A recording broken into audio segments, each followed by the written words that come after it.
The first time I ever played from a chord chart was at church. I was about 14 years old. They needed somebody to play the piano. I had only ever played classically, and the worship leader said, here, you can play the piano. Go do this. So I was given a chord chart, and at first I was super freaked out, but I realized it's actually not nearly as difficult as one might think. So in this lesson, I'm going to be teaching you 3 essential worship songs for beginners. So I'm going to assume that you have a little bit of chord knowledge already. And if you don't, that's okay. I'm going to link up a lesson below that you can use to kind of learn those chord shapes. But we're going to dive into 3 songs that I think are pretty common in church today. These songs are going to teach us some really cool skills that you can use. And the whole point of this is I want you to see just how easy it can be to play music for church. So if you've been thinking about wanting to do this, this might just give you that little confidence boost you need to make it happen. We're going to start with Amazing Grace. My chains are gone. So it's the Tomlin version. I love this because it sounds like the classic Amazing Grace, but then it kind of has this sort of second section that is new. It's fun, it's modern, and it's one of the most popular worship songs of the past decade, I believe. So let's dive in. The first thing you're going to see are lyrics with chord names above them. So it's basically as simple as taking your right hand, looking at the chord chart, seeing that there's a C. So place your thumb of your right hand on C and build out a C chord. So you can just play and hold that chord. You can even get rid of the middle note if it's easier for you to just play this shape. And with your left hand, you're going to match with the bottom note of that chord. So if it's called a C chord, your left hand plays a C. And it can be as simple as this. Amazing grace, how sweet the sound that saved a wretch like me. So what was I doing? We've got some fun stuff happening on this chart. I know this is a beginner's lesson. I kept the slash chords in because in church music, they're very common and they're simple. They seem complicated, but they don't have to be. So when you see an F/C, I want you to think of it as an F over top of C. The first chord is what you play in your right hand, so I'm going to move my right hand to F, and the second chord name is what you play in your left hand. So it says C, I'm going to simply play a C. Now, I don't have to build a rhythm. I can just move my hands when the chord names change. Amazing grace, how sweet the sound that saved a wretch like me. And it doesn't matter if you move up to the next chord or down to the next chord. Go with what sounds good to your ears. I once was. Now we have a C/E. Keep the C, it's over top of E. Lost, but now I'm found. Was blind, but G/C. Move to G. Now I see.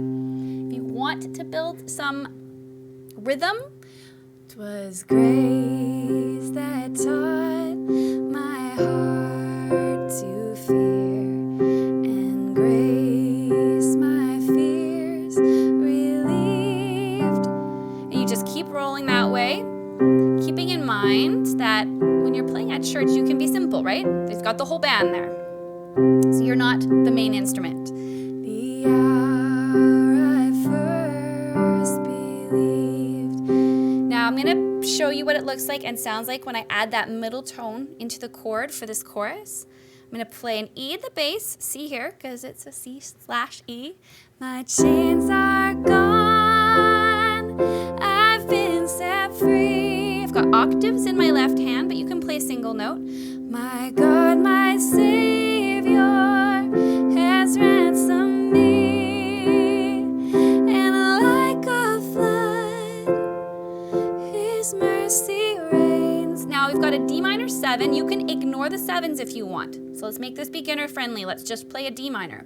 Unending love. And again, ignore the 7 on the G. Just play normal G. Amazing grace. And that essentially is Amazing Grace. So there you go. There's song 1 down. Take some time, practice it, get comfortable with those slash chords. You don't have to play the slash chord if you don't want to. You can just play the chord you see first if you want to simplify it. But that's a great song that's very common. It's been one of the most popular songs of the past little while. So have fun with that. The next song we're gonna look at is 10,000 Reasons. So we're gonna move through the chart just like we did before. There's a new sort of chord thing happening in this one that is very common in church, and I'll teach it to you when we hit it. But again, I want you to just pay attention to how simply I'm playing. I don't need to do any fancy fills. I don't need to do anything crazy, because in a church setting, you've got all these other instruments playing with you. So again, it takes the pressure off of you. So if you can just move your hands and do what we're doing here, then you can go play in church. So here we go. Bless the Lord, oh my soul, oh my soul. This one's low for me. Worship his holy name. Okay, now this is that fun chord I was talking about. This is a sus chord. So if you want to, you don't have to, if you want to play the sus, you're gonna notice that beside the D, so this is a D chord, it has a D, an F sharp, and an A. It has a sus 4. So you're gonna find the fourth note, right? 1, 2, 3, 4. And you're gonna swap the middle chord tone for the fourth, and you get a suspended chord. It's very common in church. And then it goes back to the regular D there. So it's just this little extra something that adds a whole bunch to the sound. So going back, worship his holy name. There it is, to the normal D. Sing like never before. Oh my soul, I'll worship your holy name. So I kept that really simple, but I could play the full chords. Here is how it will sound on the verse. The sun comes up, it's a new day dawning. There's the C. So we're filling it up. I'm sticking with just root notes, single notes in my left hand, but you could do octaves. You could separate them like that if you wanted to add a little bit extra. You don't have to. But that's all you have to do as a church piano player in order to play worship songs. It's simple. It's not crazy complicated. So I've got one more that I wanted to show you that's just a little bit different. It has a different feel. So part of being a good player is being a good listener. So when you're listening to music, you know, when you're listening to something like 10,000 Reasons, if you were to tap along, you kind of get this feeling.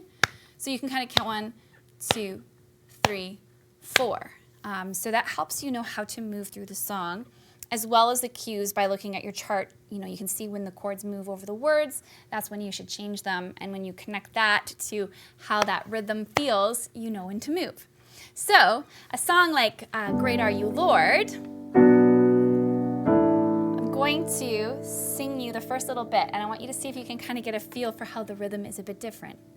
You give life, you are love, you bring light to the darkness, you give hope. So this has a 1, 2, 3, 4, 5, 6. 1, 2, 3, 4. So it's a very different feel. It's got this 6/8 feeling, and if that's new language for you, don't worry. It's not critical, but the more you can start to get a feel for these things, the easier it's going to be to help you through the song. So just kind of hear it in your head, tap along, and then go to play the song. So we've only got 3 chords in this one: G, G, B, D, B minor, so that's a B, D, and F sharp. This one's a 7, so you can include the A if you like that 7th sound. Ooh. There we go. But you can just play it as a normal B minor, and then an A sus. So you could play that as an A sus 4. Sounds really good. And it's the simple. Watch. I'm going to play the Michelle's. You give life, you are love, you bring light to the dark. I didn't even play the sus there. You give hope, keeping it simple. You could add some rhythm, like this. Again, staying simple. 1, 2, 3, 4, 5, 6. Great are you, Lord. Now here's how it will sound filled in. It's your breath in our lungs, so we pour out a praise, pour out a praise. It's your breath in our lungs, so we pour out